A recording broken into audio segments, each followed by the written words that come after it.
अल्प कर लो, लेकिन धन का संग्रह करके रखो। वो दौर था जब भारत की भूमि में मुनियों के लिए उपसर्ग होता था, तब भी जैन धर्म, जो जिन दर्शन के हमारे पक्के श्रावक हैं, उन्होंने मुनियों की उस समय भी रक्षा की है, शारीरिक बल से भी और धन के बल से भी। धन के बल से भी। इसलिए धन का अर्जन करो, वैराग्य हो जाए, रत्नत्रय पालन करना, पुण्य का अर्जन करना, वैराग्य ना हो, धन का अर्जन करना, अर्थ पुरुषार्थ बंद मत करना। अब आप सोच रहे होगे महाराज जी पैसे की बातें कर रहे हैं, महाराज जी को धन से क्या लेना देना।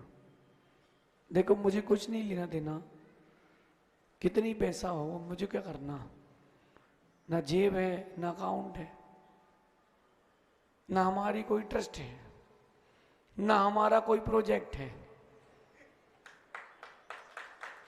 गुरुजी कहते हैं जो प्रोजेक्ट में, जिसके पास प्रोजेक्ट है वो मोक्ष मार्ग से निग्लेक्ट है। हमारा कोई प्रोजेक्ट है नहीं। हाँ, एक प्रोजेक्ट है, ग्रंथों का संवर्धन, ग्रंथों का लेखन, पठन पाठन, साधु कार्यम तपस्ुते, वो हमारा प्रोजेक्ट है। बाकी ना हमें लेना ना देना, लेकिन समाज समृद्ध रहेगी तो शक्तिशाली रहेगी। हमारे पास भले ही सिर कम हो, लेकिन तिजोरी भारी होना चाहिए। तिजोरी भारी होना चाहिए। अगर आप धर्म की रक्षा करना चाहते हो तो आज कभी धर्म पे आंच आ गई और आप वहीं सामने खड़े हो तो रक्षा होगी। और दूसरा धर्म की रक्षा का साधन है धर्मात्मा। पहले के धर्मात्मा लोगों का जीवन मर्यादा का था, लज्जा का था, समाज का डर था। निवई में पंच है कि नहीं? खत्म। पहले पंच चलते थे,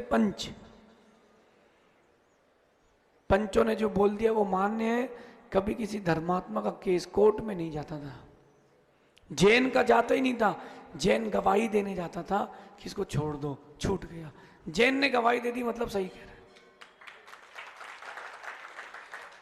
पंचों के बीचों में बात रखी जाती थी, अब तो कोर्ट में जाके बात होती है। किसी के परिवार का झगड़ा हो गया, पति पत्नी का झगड़ा हो गया, बेटे और पिता का झगड़ा हो गया, उन्होंने कहा पंचों के पास चलते हैं। पंचों के पास गए, पंचों ने जो बात बोली, बात खत्म, फाइनल। ये धर्मात्मा लोग थे, ये धर्मात्मा लोग थे। और इन्हीं धर्मात्माओं से धर्म की रक्षा होती थी। मां, क्रिया वाले धर्मात्मा बनो, भावों वाले धर्मात्मा बनो, नाम वाले मत बनो। नाम वाले धर्मात्मा मत बनना। बच्चों को जन्म दिया है, संस्कार देना भी सीखो। अगर संस्कार नहीं दिए तो जन्म देने का क्या मतलब? बुरा नहीं मानना, थोड़ा कठिन शब्द है लेकिन सुनना। आपने गाय देखी? गाय के साथ उसका बछड़ा देखा है? मैं एक जगह ठंडी की वाचना में तक, मेरे कमरे के पीछे खिड़की थी, खिड़की की थोड़ा दूर पे एक नाला था, नाले के बाजू में वनस्पतियां लगी थी। क्या दृश्य देखा पंडित जी हमने। एक गाय निकली, पीछे पीछे उसका बछड़ा चल रहा है, घास नहीं खा रहा। गाय ने घास सूंघी और आगे चली गई, खाई नहीं। उसका बछड़ा भी आया, उसने सूंघा, आगे चला गया, खाया नहीं। और जिस घास को गाय ने थोड़ा सा खा लिया, बछड़े ने उसको खा लिया। मतलब एक गाय ने अपने बछड़े को संस्कार दिए कि ये खाना है और ये आप संस्कार नहीं दे पाए कि ये खाना है और ये नहीं खाना है, ये करना और ये नहीं करना है। संस्कार देना सीखो, तब धर्मात्मा बनेंगे, और धर्मात्मा बनेंगे तब धर्म बचेगा। पहले का जमाना था कि अगर मालूम चल जाए कि कोई चाय पीता है उसके साथ शादी नहीं करते थे। लड़का चाय पीता है, होटल जाता है, हम नहीं करें भैया अपने बच्चों की शादी। अब बेटा होटल जाता है कि नहीं, नहीं जाता, हम नहीं करें अपने बच्चों की शादी। समाज को क्या दिशा मिल रही है? पत्नी कह देती है वीकेंड है, अब मैं खाना नहीं बनाऊंगी, तुम तो ले आना। विशाल, परिवर्तन का दौर है, मैं मानता हूं, लेकिन संस्कारों के परिवर्तन का दौर नहीं है, संस्कारों के संगठन का भी तो दौर है। मां गलत तो नहीं कह रहा हूं?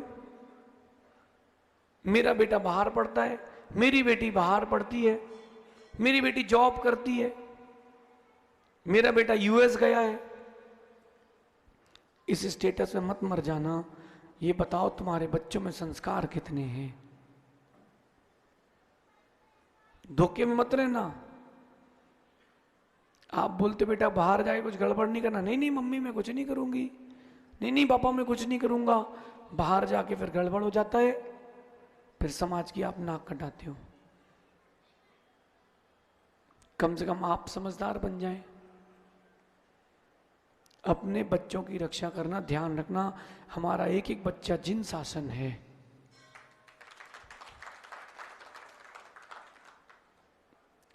पैसे की जरूरत नहीं है, संस्कारों की जरूरत है।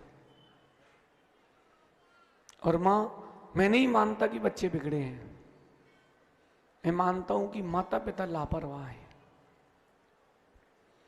बच्चे नहीं बिगड़े। 6 महीने के बच्चे को मां बताना ईमानदारी से, उस बच्चे को पता है कि नमक क्या होता है? बोलो, पता है? 6 महीने के पैदा हुए बच्चे को पता है कि टॉफी क्या होती है? उसको पता है कि मिर्ची क्या होती है? नहीं। उसको ये पता है कि कुछ खिला दो ताकि मेरा पेट। उसके दादा धीरे से अचार चखाते हैं, भोजन कर समय बैठ के बाजू में दाल लगाते हैं। बच्चे को नहीं पता कि आलू क्या होता है, उसको नहीं पता कुरकुरे फुरफुरे क्या होते हैं। वो टीवी में आप दिखाते हो कि कुरकुरे क्या होते हैं। बच्चों को संभालना आपके हाथ में है। खैर, बच्चे तभी संभल पाएंगे जब आप संभल पाएंगे। जिस दिन माताओं की किटी पार्टी बंद हो जाएगी, उस दिन से बच्चे धर्मात्मा हो जाएंगे।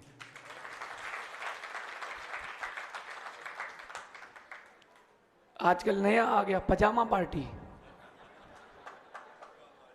है, हुक्का पार्टी। हमें कैसे पता? आप ही लोग तो बताते हो, हमको कहां से मालूम चले? अपनी वेशभूषा, अपना भोजन, अपना आचरण, इसी से तो जिन शासन की रक्षा कर पाएंगे। और कैसे कर पाएंगे? मैंने पहले कहा था कठिन है, लेकिन सच तो यही है। मां धर्मात्मा नहीं बचेंगे तो धर्म कैसे बचेगा? न धर्मो धार्मिक केर बिना। समंत भद्र स्वामी की बात कह रहा हूं, मैं अपनी बात कहां कह रहा हूं। धर्मात्मा नहीं होगा तो धर्म कैसे बचेगा? इसलिए अपने बच्चों को संस्कारवान बनाओ।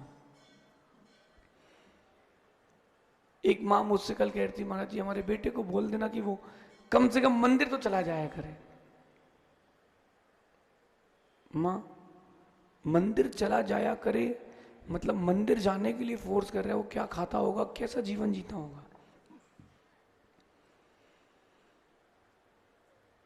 बोलो बोलो।